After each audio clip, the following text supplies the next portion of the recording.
ක්‍රිස්තුමන්තුල මා ප්‍රියාදර සහෝදර සහෝදරයනි ආදරණීය දරු දැරියනි අපි අද සුද්ධෝ සතියේ බදාදා දිනට ඇතුළු වෙලා තිබෙනවා.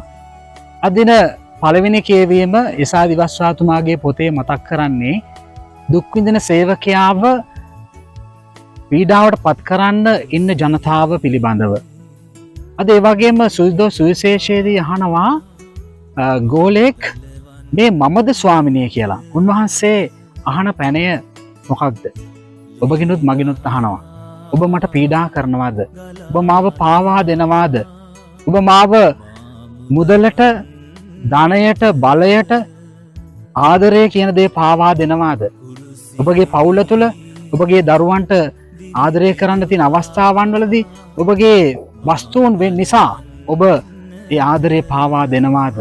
ඔබට කරුණාව ගලන්න පුළුවන් හැම අවස්ථාවක්ම තියෙද්දී එය ඔබ වෙනත් දේවල් නිසා, ඔබගේ අවශ්‍යතාවයන් නිසා, ඔබගේ වුමනාවන් නිසා, පෞද්ගලික ආශාවන් බලාපොරොත්තු නිසා ඔබ ඒ ප්‍රේමයේ කරුණාව පාවා දෙනවාද? මෙන්න මේ පැනය ඔබගෙන් අහන්න අද දවසේ ප්‍රේමවන්තේනි.